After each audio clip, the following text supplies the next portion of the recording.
Hi, guys. Hello. Good to see you. Hello. Hello. Okay, well, it is right at 11 o'clock. Okay. So we will, I'm echoing somebody. Am I echoing through somebody's computer?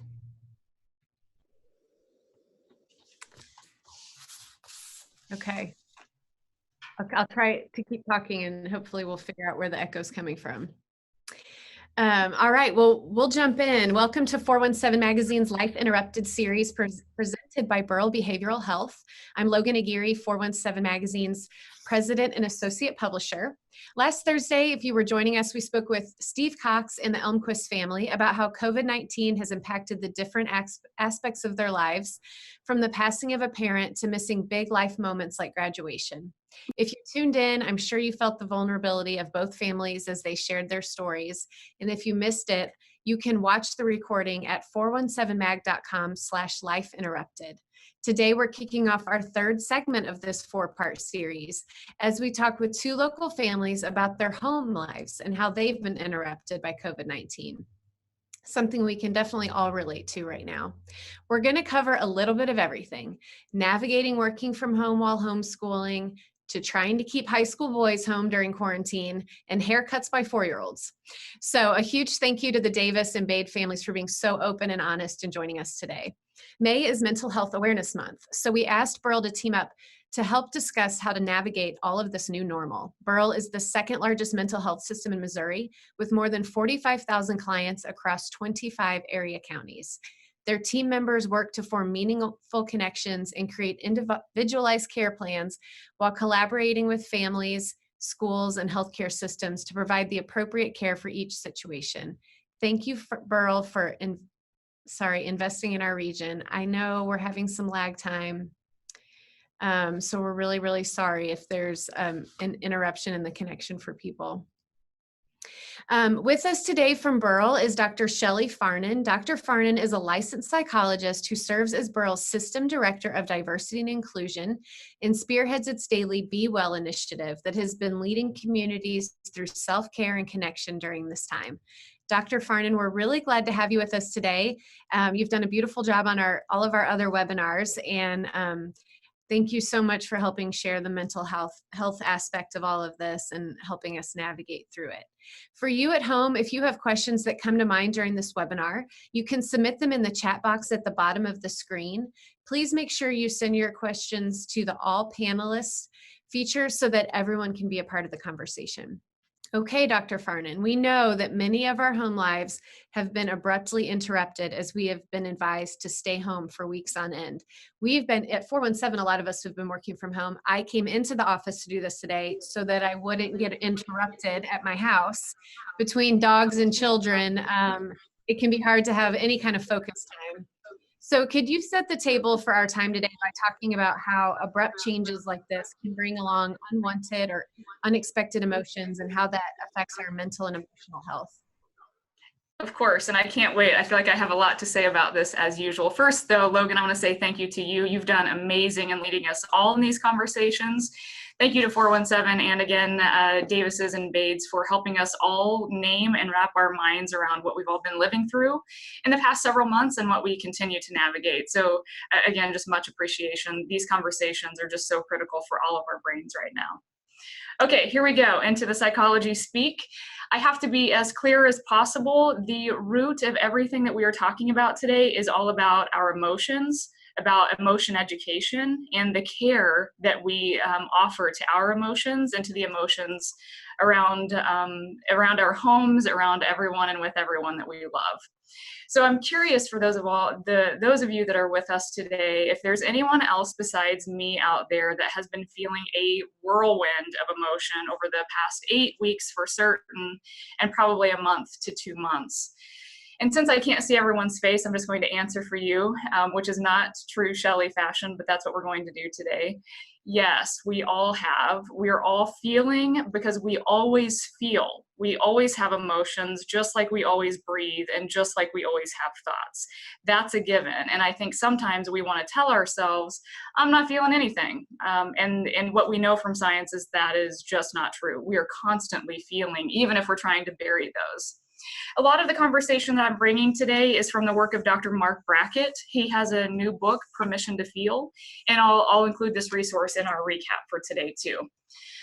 So it is a known fact that our emotions are tied to our environment and then are also directly connected to our physical and mental health and well-being. So how we feel is linked to the world around us, which connects to our physical health and our mental health.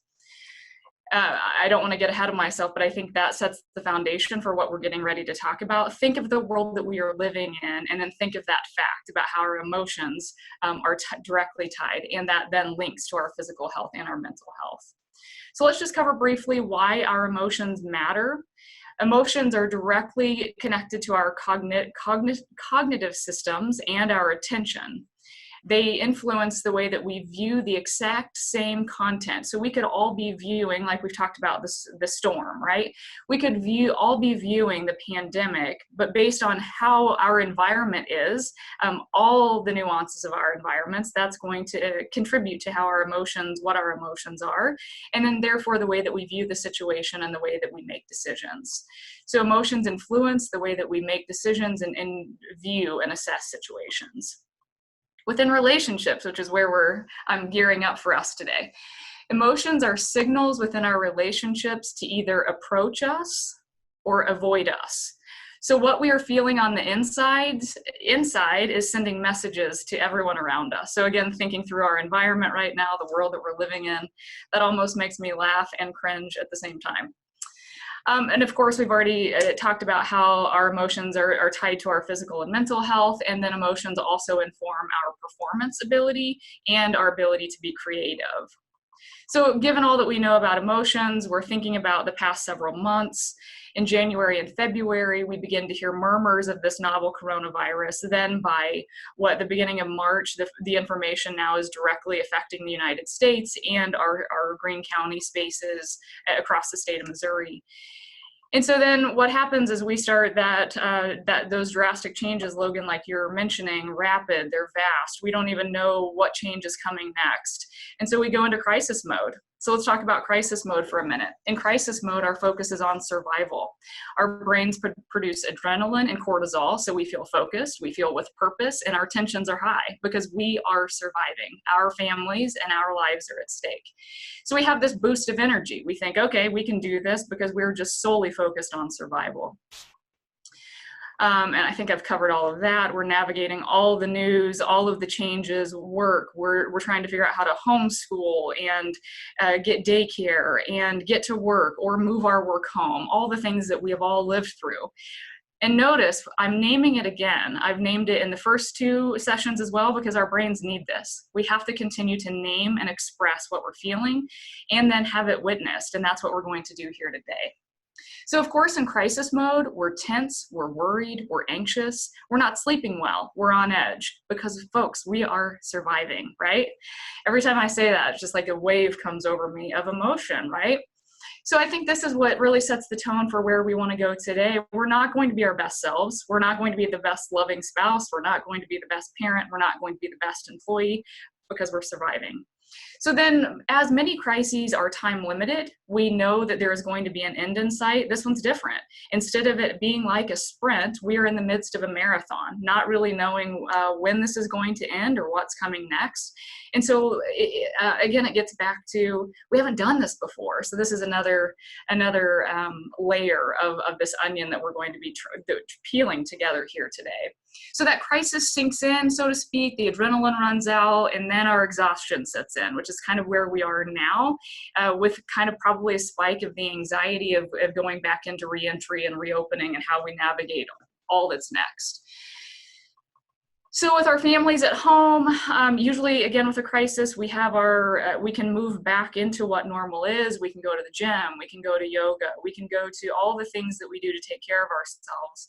But in this pandemic, we haven't. We've all been stuck at home together, barely with an ounce of space to go to, sometimes setting up with headphones in a corner to do work while our children are screaming in our visual, right? So we don't have time to take care of ourselves, to do the things that really help us with emotional regulation. And so I hope that sets some foundation. And I want to recap because I know I've talked a lot, and I'll try to be quiet the rest of the segment. We have to remember that our emotions are directly connected to our environment, and that affects our physical and mental health and well-being. Anxiety is all about uncertainty, and I don't know about you, but the world is just uncertain to me and to our household, mostly at this point in time. We've never done this before. We don't have past experiences to rely on, to really lean on and guide us through this present time. So of course, hear me say this, we're not going to be our best selves. We should not expect ourselves to be our best selves. And that can get pretty ugly and uncomfortable and miserable in light of the way that we are having to navigate in the environment right now. None of us are immune to the stress that we've been experiencing in this pandemic. We are all in this together, which is why I am ready, Logan, to turn it back over to you to really kick off an actual conversation instead of me just talking at you.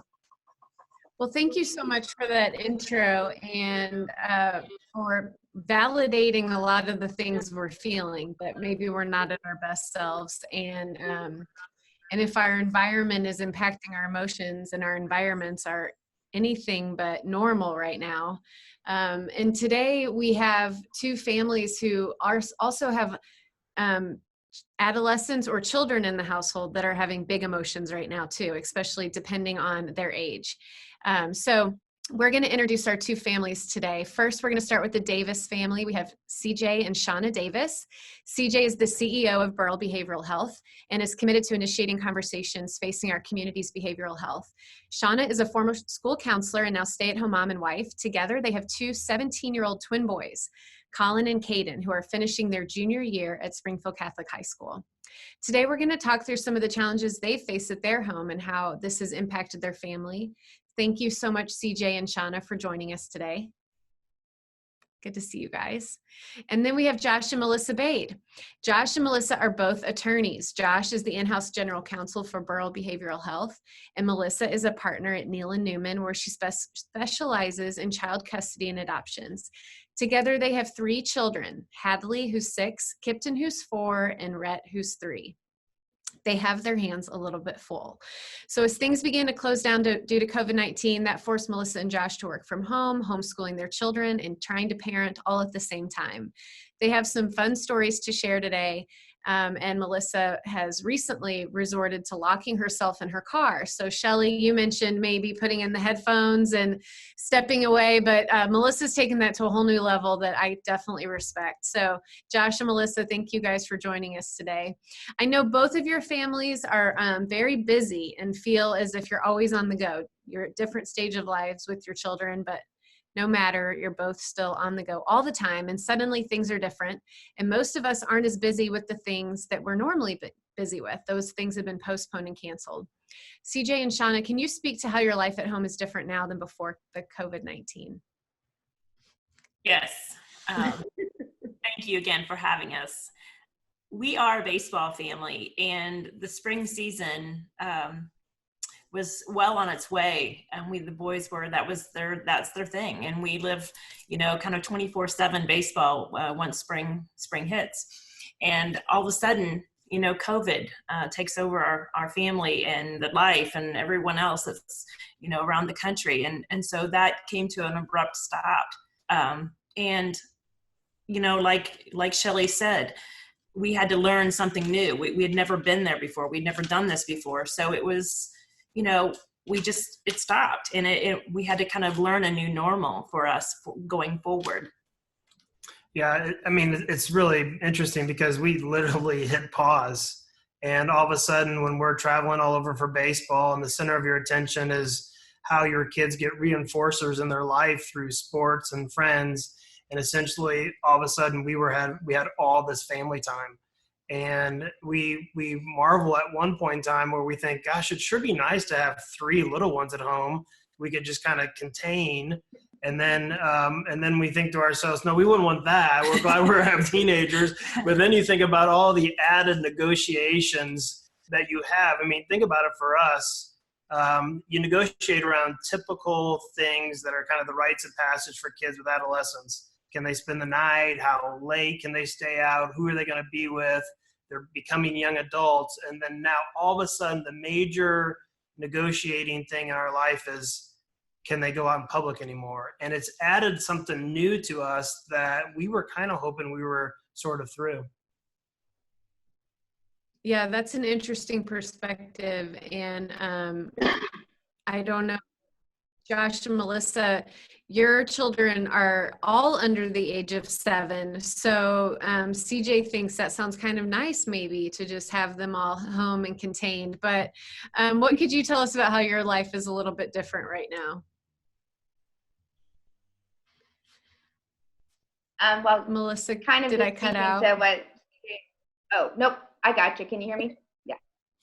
Kind of speaking to what CJ and Shawna said, it was just an abrupt pause for us. And our kids, I think I kind of prided myself on our color-coded schedule and how much I could pack into a week and weekend. And so that's kind of the life they were used to. And we hit pause, as the Davises said, and they're in the walls of our house. They have been for 2 months. And so, you know, at first it wasn't too terrible because I don't think they had quite noticed, but as time went on, their behavior became outrageous at times. And I even said to Josh, like, are these our kids? Like, is this what our nanny is watching? Like, they're horrible.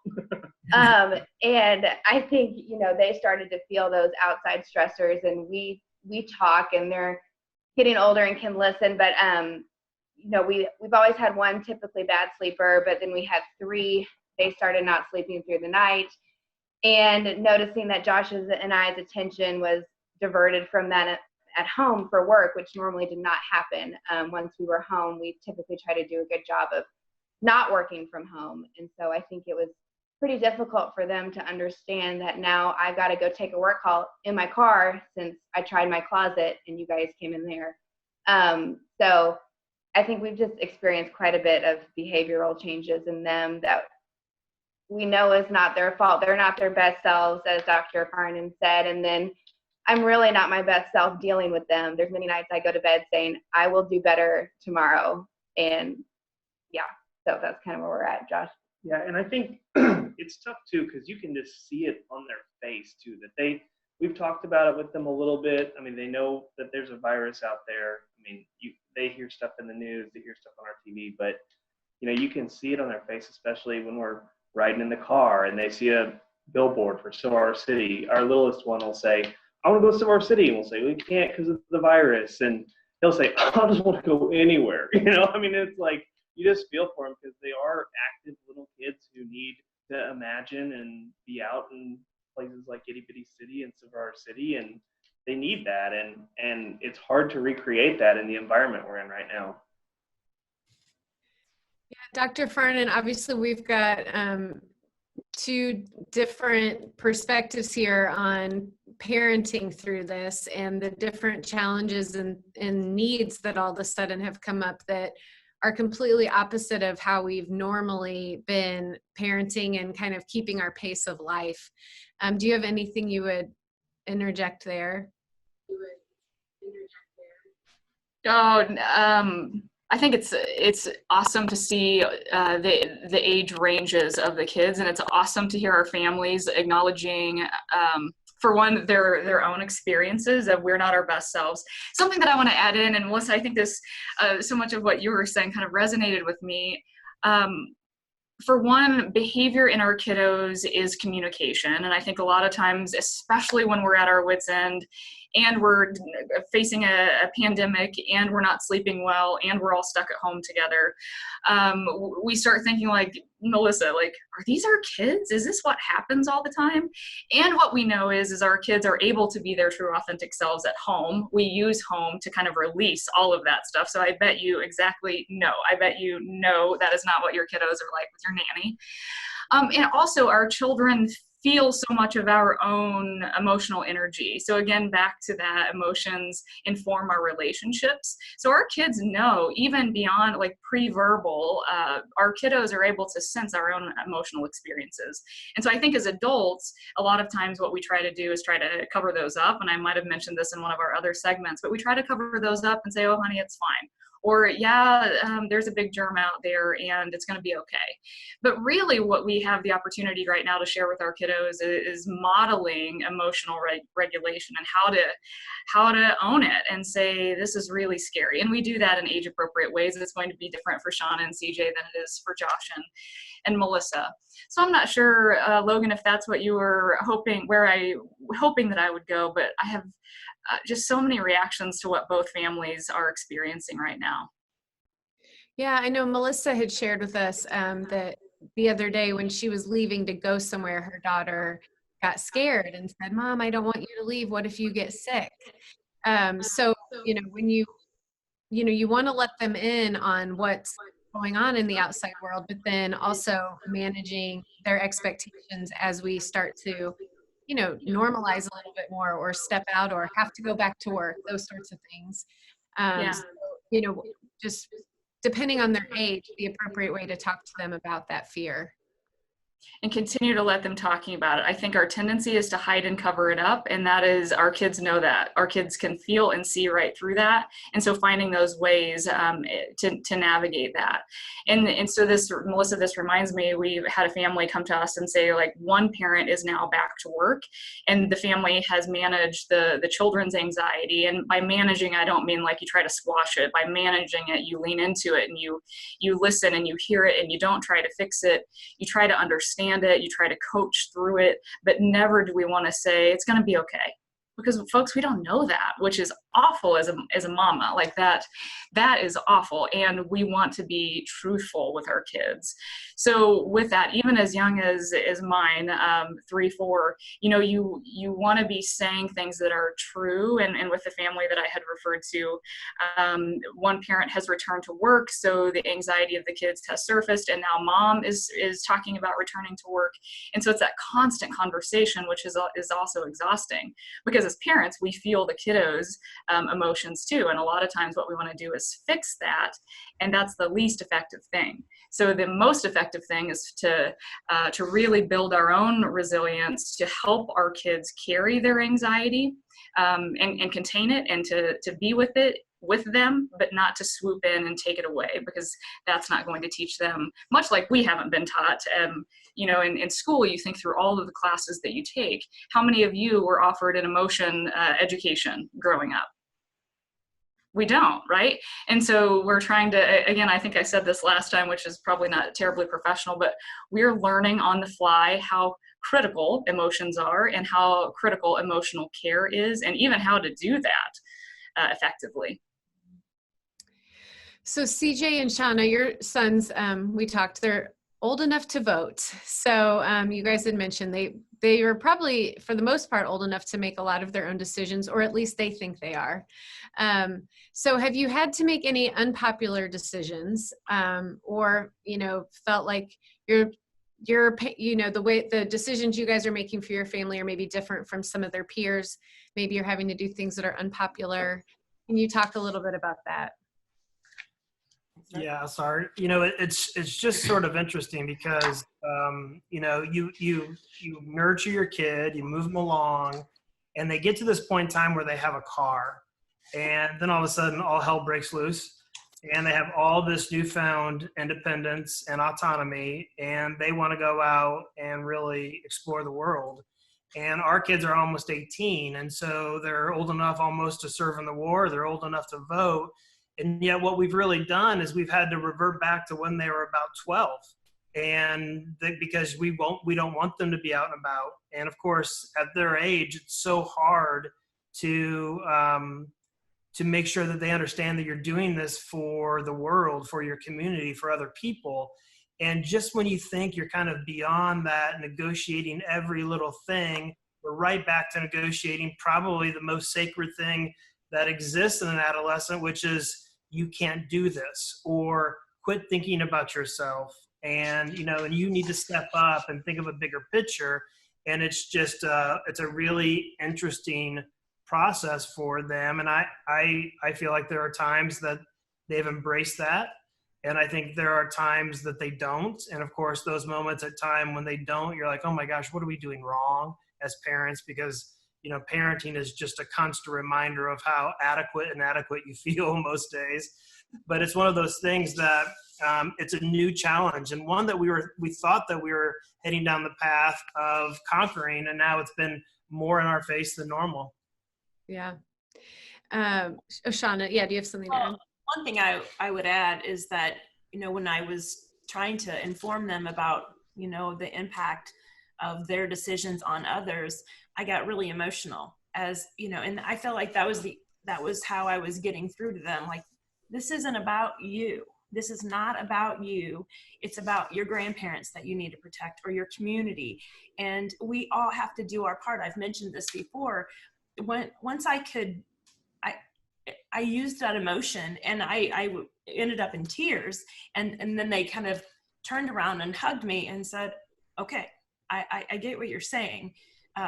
Maybe they didn't fully understand, because again, they're still teens and they're still thinking about themselves, but I had to broaden the picture a little bit and say, what if, and we've learned about families not being able to be at the hospital with their loved ones. And I just said, can you imagine not being able to be with grandma or grandpa or your dad, or, when they were, in a terrible situation. So I had to frame it in a way that they could possibly see what I was talking about, or what we were trying to teach them. It's not about them.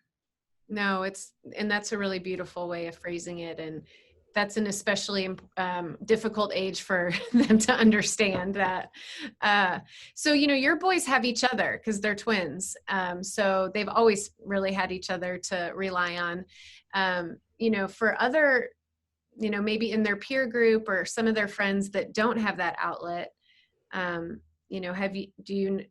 have they shared with you that maybe their friends are struggling a little bit more through this if they don't have someone at home that they can connect with, and in absence of being able to socially go to baseball practice and do the things they normally do to stay emotionally connected? Yeah, I think that for the most part, a lot of their peer group would battle moments of, feeling isolated, frustrated, maybe even periods of despair. I mean, adolescents more than anyone, especially in high school, are really wired to be around people. And that's part of their developmental process, to go out there and learn from their peer groups. And I think if you were a singleton at home, not twin, and didn't have your best friend by you every day, I can only imagine how frustrating that would be. And while parents have their own stuff going on, the tendency not to constantly check in on that, I think, would probably be happening in a lot of homes. I'm sure you talk to other moms, but. Mm-hmm. One of the things Caden and Colin both mentioned, that they recognize that having a twin, right next to them all the time, that their situation may be a lot different than others. And Colin, one of our twins, actually said, I'm aware that my situation's different than someone else, because I haven't probably felt the loss like others. And he almost like he felt bad about his experience being not as bad. Mm-hmm. And so I think that his awareness to that, but also I took that information and says, well, then if you have that information, if that's the way you feel, then maybe what you can do is offer support to your friends in a different way. I think too, sometimes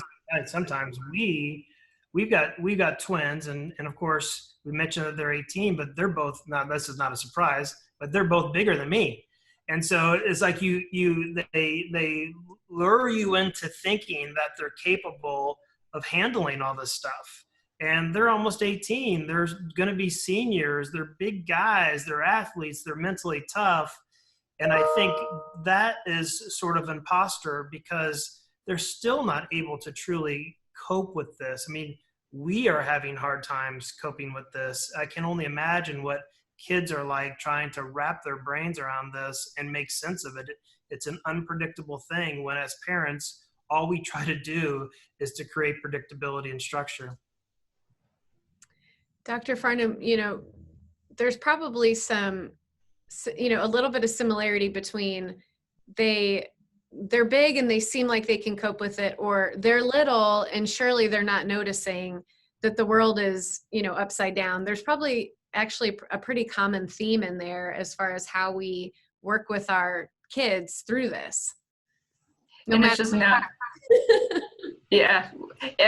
And it gets us back to knowing that this is affecting all of us. Much like CJ said, this is a hard time for us as adults to navigate, and never assume that this is not affecting our infants, up through our 18, 19, 20-year-olds. And so I think if we can remain, as parents, if we can remain grounded there, we know this is affecting. And we also know that all of us are feeling all the time, just like we're breathing, just like we're thinking.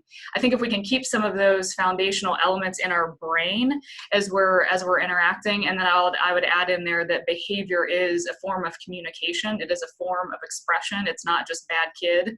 That is, we know our children best, and that's what, and I'm probably jumping ahead, but that is the key here, and that's what I hear both families talking about, is knowing your kids and knowing when the behavior has changed, and that's when we are supporting even more.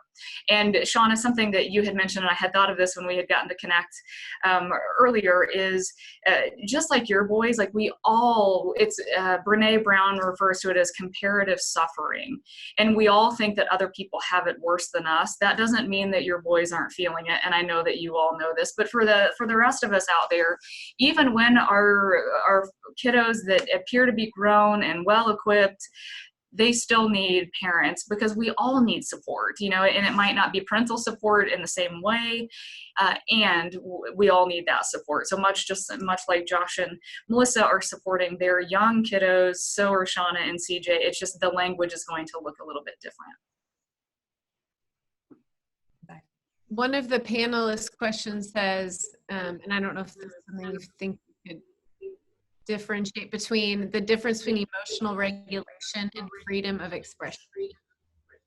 For sure. So emotion regulation is going to be how we all check in with ourselves, name what we're feeling, expressing it, and having it witnessed. So it means that we are doing all the things that we now know through science are proven to help us regulate our emotion, to show up as our best selves, I guess we could say here. Emotion regulation is how we handle our feelings. It's the strategies that we put in place to make sure that we are thinking as clearly as possible, making the best decisions as possible. So that involves a ton of self-care. So making sure that we are breathing, giving that window of opportunity to give our brains the best chance to make that decision. Whereas freedom of expression, I really see that as, that could be just an off-the-cuff kind of thing where we haven't really thought through, how are we feeling? Where is this coming from? What do I know this relates to? And what strategies do I have in place to cope effectively and to navigate effectively? Okay, thank you. So I'm going to talk a little bit about what life inside the four walls has been like.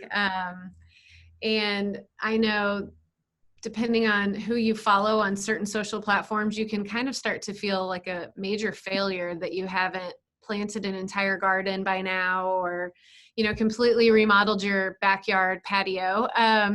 So, and I'm happy I'm speaking to two families right now who can really keep it real. So, Shawna, I know you had maybe some big plans that you guys wanted to accomplish during this time. Can you talk a little bit about how that's gone?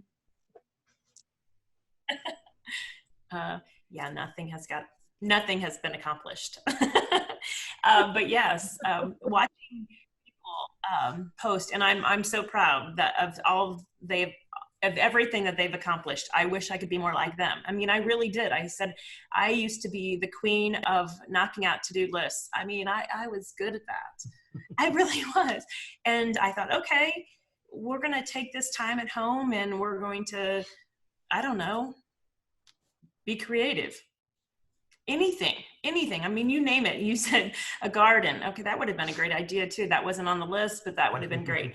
And I said, I really struggled. I started to struggle as the weeks, went on that I wasn't accomplishing anything like that. And so I just had to literally stop and be in that moment, and whatever that was, whatever we were accomplishing in that moment, I'm like, that was good enough. Because it's hard, and I had to quit looking at it like I wasn't doing enough or I wasn't getting things done, because, we've mentioned this is hard. There's nothing about this that is easy. Lives are impacted in great ways. We are impacted. And so someone else said it, we have to move the finish line. We just have to move that line instead of saying this has to be done. And the other thing that we kept going back to is I've always said this to our kids. I'm like, it's all about making memories. And so I wanted to embrace the moment. And so the only one thing that we found that we could do was at dinner time, we would spend that time together. It was, at night, CJ and I would make dinner. The boys would be around kind of just visiting about their day. And then we'd have dinner together. And then we played a very competitive game of Blockus. That's code word for mom has to win. I'm known as No Mercy Mom. Oh, I like. It's been around a long time. Yeah. And so if that's the only thing that I accomplished was that quality time, if that's the only thing I could look at is that I accomplished, I'm like, that's still a win for me. And that's what we will remember. That's what the boys will remember. So I didn't plant a garden. I didn't get creative with the memory books. But that timeline I can move that timeline, and we can capture those memories. We can continue to capture the memories. So I'm still No Mercy Mom. That's beautiful. And I might need to put you up against my 8-year-old on Blockus because he keeps beating me. But that's a new game that we've discovered too. So we might do a little tournament and see if you can beat him. That would make me feel better. I might be a No Mercy Mom too when it comes to games. So Josh and Melissa, give us some insight into your home the last 8 weeks. Are you guys there? Well, It's a lot of emotional. It's a circus. I started off quarantine kind of like I did my maternity leaves. My first maternity leave, I made a huge to-do list and realized rather quickly that was really stupid and I was setting myself up to fail. So obviously I didn't learn from my mistakes because I taped a color-coded schedule, COVID-19 homeschool Bade classroom schedule on our cabinet. It has not been followed once. I think I just need to put an X through it and put survive. But it is interesting to me how quickly society gathered expectations for quarantine. It didn't take us long at all that if you hadn't done enough porch drop-offs and enough drive-through parades and you hadn't eaten at every local restaurant, not that those things are bad, but all of a sudden I literally made a to-do list of quarantine things, which restaurants we needed to go to, who we needed to check in on. And it's just crazy. We just switch from one thing to another. Yeah. What wine to drink. But anyway, we try to get our schoolwork done. And I just really about, 2 or 3 weeks in, let go of really any and all expectations because I'm also still trying to work. And my color-coded schedule did not have any work time in there for me. So anyway, it's chaotic, but the kids actually are really adaptable. For as crazy as they've been, they aren't complaining that we're home. They just fight with each other and, do those kinds of things. But it's not because of the fact, it is because we're home, but they don't express it like that. So anyway, we're a circus, but I'll let you. I think this is like the most time that we've had without a child like attached to us like this. They travel in packs and they hold on to you all day long, especially her, not me.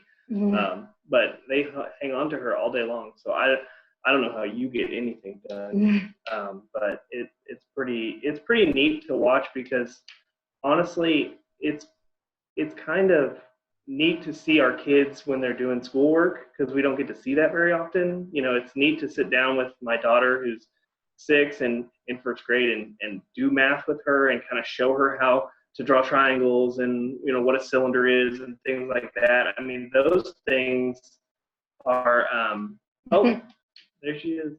Those things are really important that we wouldn't have got to experience those otherwise. We get to go to their school and see the work on the walls, but we never see them process through that work. And so I think that's been really cool to see the homeschooling happen, and to see how engaged her teachers still are. Our kids go to school and their teachers contact them, at least a couple times a week. They put new projects on every day. So I mean, it's nice that some of that is off of our shoulders and someone else is taking care of that part of it.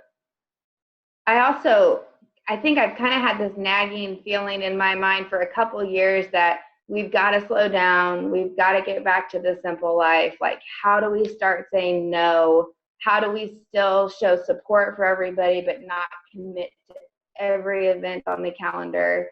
And to look on the bright side of this has forced us to do that, and we can see the positive consequences or the results of that. And I think I told Josh the other week, because my phone still has most of our calendar filled in, and I said, if we weren't in quarantine right now, this is what our week would look like this week. And it was something or two things every night, and we were just like, wow, it's just, we play outside every single night, which is why my daughter has a broken arm. But it's just, there are a lot of positive things to this situation. Yeah, I think we have a picture of the broken arm and Come on. and maybe the home haircut. So, Yeah. I don't blame him. I needed a haircut too. I mean, why not just do it yourself at this point? Yeah. Well, he watched Mulan and told me that he was preparing to go to war, so he had to cut his hair like Mulan did. Yep. So there's that. I like that he's got goals. Yeah. Yeah. Steps towards accomplishing them. I mean, That's right. I don't know how you can really argue with that. So, Right. well, thank you for there. Oh, there it is. Wow. Oh, that is definitely the haircut of a warrior if I've ever seen one. Yeah. Yeah, exactly. Oh, man. Yeah, he gave himself a retouch on Sunday, Mother's Day. Yeah. Okay. He got the side. We talked, I think, a little bit about it earlier, but normally our days have these boundaries in them. I think Josh kind of mentioned it, where you're at home or you're at work and you're focused, you're at home and you're focused. And then when you're at home, you're trying not to work so that you can focus on your kids, but everything is just blending together right now. And I know that's something that I've had a hard time with, is just, figuring out when to focus on what, and then not feel like you're neglecting your kids, but also you need your job to still pay you and then hopefully still be there when this is all over. So just the mental and emotional impact of trying to take care of everybody else's mental and emotional needs and your own while getting your job done. It's just all, blended into this one big blur sometimes is how it feels. So, we do want to transition a little bit to talking about what it does look like to kind of step back out of this and how we prepare our kids for that. Because, for the Bades, like with little kids, this is just going to feel like one big summer. And then eventually they're going to have to go back into a routine in August. And they've really liked being home and liked having you guys home, and you guys are going to eventually have to start going into the office more. So Dr. Farnan, how can you talk to us about the right ways to sort of start to step out and frame that for our kids? I think that communication and planning, it sounds like we've got great planners in the families that we have here. And even for those of us that aren't great planners, I think the important thing is to start that conversation as soon as possible, because we know now we're in week 2 of reentry. And so it is coming. What we don't want to do is create another like unexpected surprise for our families. So having those conversations, and if you're able, even doing some practice runs, if you are able to have a support system that can kind of help you navigate, even if that's for 15 minutes down the street and back or something like that, depending on your age. Now, I don't think CJ and Shawna probably want to try that out with the older kiddos, but with our younger kiddos, that's something that we could be practicing with our kids, is just starting that conversation now. And then again, back to hearing without trying to fix or take care of or improve their response, listening to listen, not listening to let them listen to you about your own perspective or fixing it or all of those things. That's what all of us, regardless of age, really need to be hearing or need to be experiencing, is as we practice going back out, having that conversation, and then letting your kiddos express to you, asking those questions, and of course assessing the behavior and seeing any shifts that might be happening. I think much like we've already talked about too, is back to oh, sorry. I think like I've heard the family say today too, giving yourself permission to feel and permission to not have these high expectations, and perhaps not setting expectations in the reentry phases, and tending to it as it comes to life. Like don't try to set your expectation, even though I'm saying start these conversations. I'm not saying like in 1 week you should practice reentry. I'm saying if that feels right for your family, try it out and see how it goes, and then you constantly adapt and adjust your approach to the next steps. Just as our kids are going to have a hard time transitioning, I think the parents are too. Shawna, you can probably relate to this. You just got all this bonus time with your twins at a time that you probably never, and CJ too, but I guess I'm speaking to the moms a little bit. I feel like I'm going to have some stages of grief coming out of this, in mourning the loss of all that time with my kids. Even if I'm holed up in my office most of the day, I get to come out and have lunch with them. They're around. We don't have all these activities. So we're having dinner together. We're playing in the backyard. It's just slower. And kind of, Shawna, you might be able to relate to that, just sort of grieving the loss of the bonus time as things start to eat back into our lives. Yes, absolutely. And I've actually had that conversation with the boys, both of them. We've sat, we sit and discuss, emotions and how I feel. I feel like during this time, they've probably, engaged a little bit more with just a conversation about how we're feeling. And I've even addressed this, knowing that we are entering into or finishing their junior year, entering their senior year, and we know how busy life gets. And we have had the conversation, like Melissa indicated, in their conversation at home, that going back to the busy normal is not really what I want, but I also understand that, sometimes we can't change that, but we can pick and choose a little bit.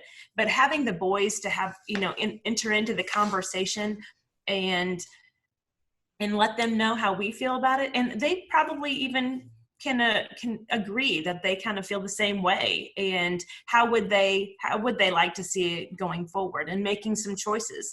What is it that's most important and a priority for our family? What have you liked? What has been good that you've liked about this time together? And they have agreed that it's been good for all of us. But again, knowing where we are leading into senior year and then on to college, we won't have this time back. It'll look a lot different. So just continuing to keep on keeping on with what we're doing, and just embracing the moment and our time together. Yeah, the only thing I would add is it's just so interesting to me how, even from a couple perspective, is like Melissa was talking about a schedule, how you don't realize how many ways you fill up your own personal cup by other people outside your family. And then all of a sudden, those reinforcers and the things that are, that really make you feel good, all of a sudden you are now pushed into a space where you have to find a way to do that with your family, both with your kids, your spouse, I think that is the real interesting piece. And I think as we've all transitioned to that, and that's felt really good, and we've become reacquainted with our families in some ways, now we have to go back out and say, how is it that we're going to manage still getting those needs met from my family, but then sprinkle in some of the interpersonal needs in my community? And that's, even the kids realize that there's some grieving involved when you think about it in those terms. Shelly, do you have anything you would add there? How key the communication is, especially between the parents. And I think that's the cool thing, how we lead our families and the ways that we communicate. And one thing that I just think is something that I haven't done yet, and I think it's really going to be important as we move into this reentry experience further, is a family care plan. I think we're taught that relationships are like 50-50, and often our relationships are not 50-50. If we think through, like, everyone here has a role, and so with Josh and Melissa, you both work, and so when you come home, do you both have 50% to give? And science is showing us now that likely not, because our days are different, right? So we might, like, one of us might have 20%, one of us might have 5%. That doesn't add up to 100% to lead our family. And that can then be translated to our family as well. You invite your kiddos into that conversation on are you feeling your best self today? Or, you have to adapt it to your language. But Shawna, you're home caretaking the home and the kiddos all day. CJ, you have work to navigate all day. And so it's the same concept. I think we have this expectation that healthy relationships are 50-50. We lead our families with this 50-50. We're all balancing the family. And that's really not reality, folks. And especially through a pandemic, and as we're thinking of re-entering whatever comes next, whatever. I can't even get it to come out of my mouth, the new normal. So having that conversation, the communication that's being modeled here today of, maybe doing that check-in. What we know for self-care and our own wellness is that we have to do daily self-care check-ins with ourselves. Why not translate that to our relationships and our families of doing a daily, if that fits your family, a daily check-in of how much do you have to offer today? And then that really helps you navigate the difference, especially as we're trying to figure out how we adapt our lives next. I like that idea. That's good. So, Shawna, I really love that you guys are talking about what do you want to keep from this experience as you guys move forward. So are there a couple things that come to mind that you guys want to try to continue on with? Block us. Just for the bragging rights, or do you genuinely love that game? She loves it. I love the game. We'd like to adopt Block Us moving forward, but not that mom has to win. I mean, that's the key.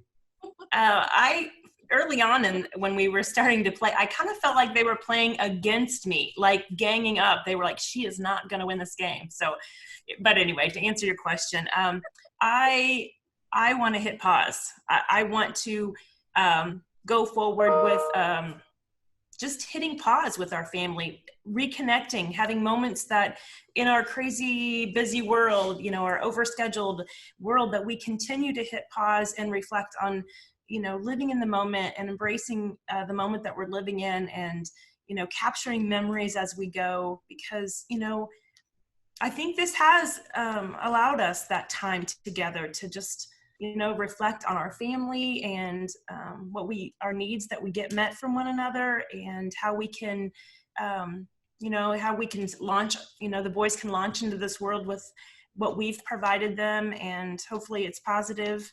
But I definitely want to hit pause and just continue to spend that time together, good quality time together. I hope that doesn't stop.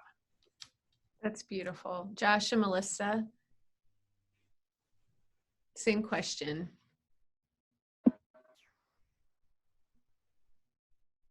One, I just want Shawna to be my family life coach. She's got so much good advice. I think, we definitely, just like a practical thing, we kind of made a goal at the beginning of the year to see more of the beauty of the Ozarks and be outside more in kind of our local nature things. And I think quarantine has provided us a lot more time to do that. And I think that's one thing we definitely want to keep around. And I think the memo to myself too is to not say yes to everything. Josh is already pretty good at that, and he's been asking me for a long time to slow us down. And so I think I've learned that no one will crumble. Our kids will still be entertained and have a wonderful childhood if we aren't, at every single thing that could be provided to them for entertainment, that we're actually kind of fun. And so why they still like us, we should enjoy that, and we can do all the entertainment provided to us when they don't like us anymore. Yeah, I think being more deliberate with our time is important. It's easy to get home and still have your phone on you and checking emails and whatever else. And I think if we put that away a little bit more, that'd be a good thing for us. I also think one thing Melissa's done for our family is we have family meals together at night, which sometimes when you have little kids and you're on the go, you're doing chicken nuggets in the car and stuff like that. And it's really nice to sit around, even though our kids still get up from the table and are frustrating sometimes. It's still nice to sit there and have them pray and ask some questions and things like that. And so, I think that time has been really valuable and something that we probably take a little bit for granted, because we do just kind of say, okay, what's on tap for tonight? Let's just grab McDonald's on the way home or whatever, or maybe not McDonald's, but whatever it is, and just get through the meal. Because it's like once you get home, it's like meal, bedtime, pajamas. Then our kids forget, they act like they've never had to sleep in their life before, and so we have to convince them that sleep is a real thing and that they should try it. And then by that time, you're just so worn out. I think if a little more intentionality around our evening, that would be a good thing. I don't know if everyone can hear my phone ringing through my computer, but I came here to not get interrupted, but now my 11-year-old daughter is calling me here. So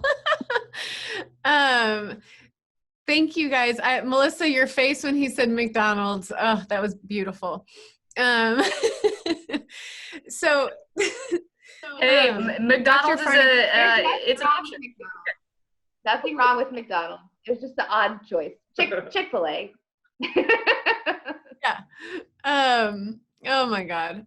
So we're about out of time, and I'd want to make sure that if there's anybody tuning in that would like additional resources or know how to connect with Burrell in another way, that we make sure we let you know how to do that. So Dr. Farnan, can you give us some ideas?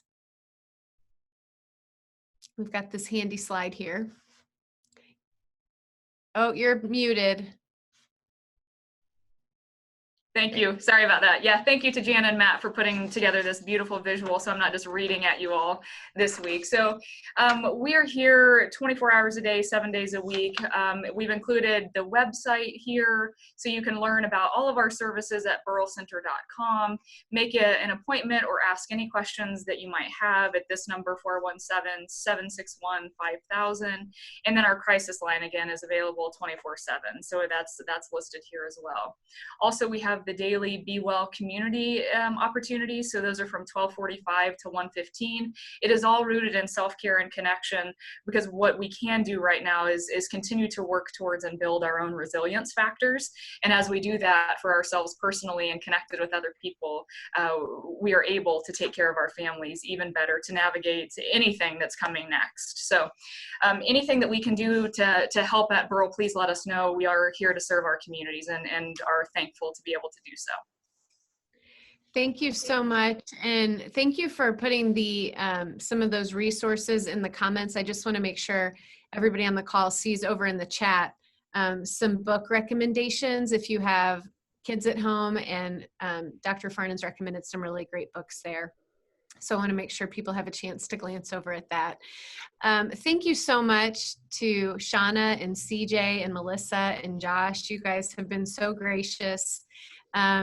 We knew that this would be fun, even though we're talking about some hard things, because you guys are just so authentic, and we really appreciate your time here today. Thank you so much to Burrell Behavioral Health for partnering with us to talk through all these interruptions that COVID has made in our lives and how we can stay emotionally healthy. Thursday will be our final webinar in this series, and we're doing College Interrupted. So we will be talking to Missouri State University's President Cliff Smart and their outgoing student body president, and I want to make sure I say his name wrong, or name right, not wrong, Abdullahi Deary, about the best way families can show support for young adults experiencing so much change, loss of milestones, graduates being uncertain about their job futures. And also Cliff Smart's going to talk to us about all the things they're taking into consideration as they think about bringing campus back on. And they're thinking through a lot of things when it comes to emotional health and people's feeling of safety. So that's going to be a really good conversation right here Thursday at 11. Just once again, thank you guys all so much. Thank you, Dr. Farnan, for offering your expertise as always. Hope you guys have a great rest of your day. Thank you, Logan. Thank you, everybody. Thank you. Bye.